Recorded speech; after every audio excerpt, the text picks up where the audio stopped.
Hello guys, स्वागत करता हूँ आपको और एक न्यू वीडियो में। तो चलिए वीडियो शुरू करते हैं।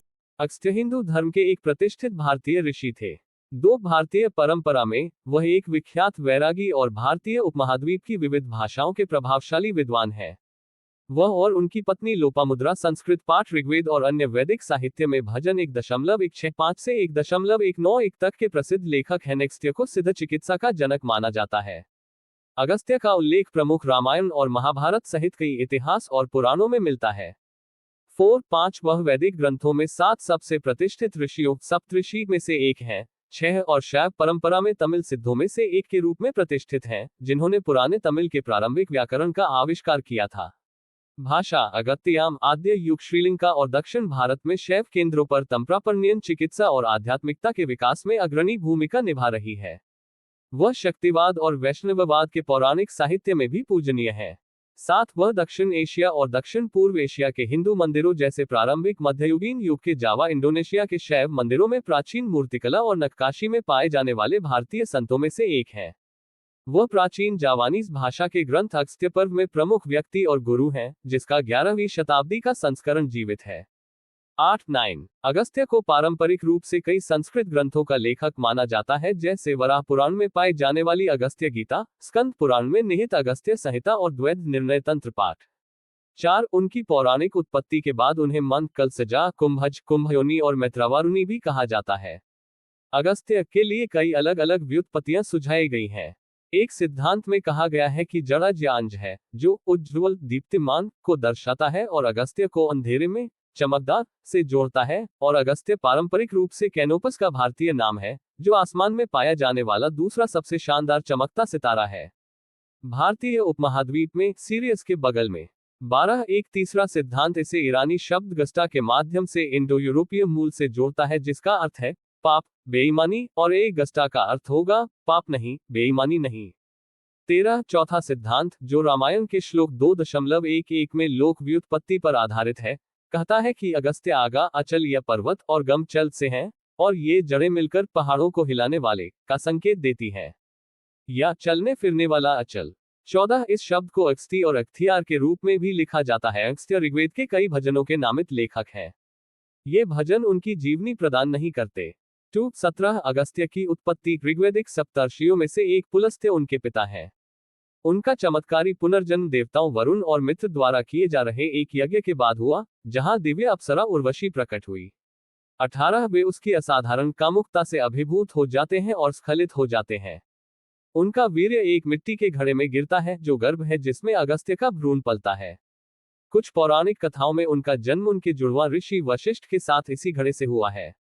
19 के पौराणिक कथा उन्हें कुंभयोनि नाम देती है, जिसका शाब्दिक अर्थ है वह जिसका गर्भ मिट्टी का घड़ा था। 18-20 अगस्त्य एक तमिल ब्राह्मण मरैयार हैं, जो एक तपस्वी जीवन जीते हैं, खुद को शिक्षित करते हैं और एक प्रसिद्ध ऋषि बन जाते हैं। उनकी अज्ञात उत्पत्ति ने अटकलों को जन्म दिया है कि वैदिक युग के अगस्त्य एक प्रवासी रहे होंगे, जिनके विचारों ने दक्षिण को प्रभावित किया था। 21-22-23 पुराणों और महाकाव्यों में असंगत किंवदंतियों के अनुसार तपस्वी ऋषि अगस्त्य ने विदर्भ राज्य में पैदा हुई एक राजकुमारी लोपामुद्रा को प्रस्ताव दिया था। उसके माता पिता सगाई का आशीर्वाद देने के लिए तैयार नहीं थे। उन्हें चिंता थी कि वह जंगल में अगस्त्य की कठोर जीवन शैली जीने में असमर्थ होगी। हालांकि किंवदंतियों में कहा गया है कि लोपामुद्रा ने उन्हें अपने पति के रूप में स्वीकार करते हुए कहा था कि अगस्त्य के पास तपस्वी जीवन जीने की संपत्ति है, उनकी अपनी जवानी मौसम के साथ फीकी पड़ जाएगी, और यह उनका गुण है जो उन्हें सही व्यक्ति बनाता है। इसके साथ ही लोपामुद्रा अगस्त्य की पत्नी बन गई। 24 अन्य संस्करणों में लोपामुद्रा अगस्त्य से शादी करती है, लेकिन शादी के बाद वह मांग करती है कि अगस्त्य उसे शादी से पहले बुनियादी सुविधाएं प्रदान करे, एक ऐसी मांग जो अगस्त्य को समाज में लौटने और धन कमाने के लिए मजबूर करती है।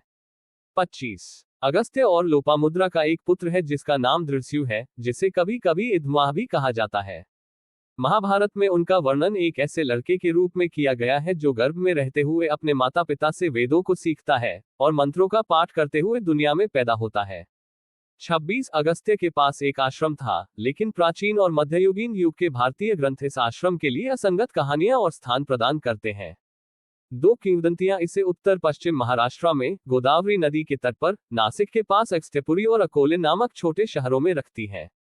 उत्तरी और पूर्वी भारतीय स्रोतों में उल्लिखित अन्य स्थान सांगली के पास एनवरी अक्सटिंगा तलखानपुर गांव महाराष्ट्र में पश्चिमी घाट या कन्नौज उत्तर प्रदेश के पास या रुद्रप्रयाग उत्तराखंड के पास अगस्त्यमुनि गांव में है। सतपुड़ा रेंज मध्य प्रदेश। दक्षिणी स्रोतों और उत्तर भारतीय देवी भागवत पुराण में उनका आश्रम तमिलनाडु में स्थित है, जो तिरुनलवेली पोथियाल पहाड़ियों या तंजावुर में स्थित है। 27 कलियुग की शुरुआत के तुरंत बाद उन्होंने पूर्व की ओर मुख करके कन्याकुमारी में एक चट्टान पर तपस्या की। ये भी माना जाता है कि उनका अंतिम विश्राम स्थल तिरुवनंतपुरम के अगस्त्यरकूडम में है। अगस्त्य का उल्लेख हिंदू धर्म के सभी 4 वेदों में किया गया है और यह ब्राह्मण, आरण्यक, उपनिषद, महाकाव्य और कई पुराणों में एक चरित्र है। 11 वह ऋग्वेद 1200 ईसा पूर्व के भजन 1.165 से 1.191 के लेखक हैं। 17 उन्होंने एक वैदिक स्कूल गुरुकुल चलाया, जैसा कि ऋग्वेद के भजन 1.179 से प्रमाणित होता है, जो इसके लेखक का श्रेय उनकी पत्नी लोपामुद्रा और उनके छात्रों को देता है। 11 वह वैदिक युग में एक सम्मानित ऋषि थे, क्योंकि अन्य ऋषियों द्वारा रचित ऋग्वेद के कई अन्य भजन अगस्त्य का उल्लेख करते हैं।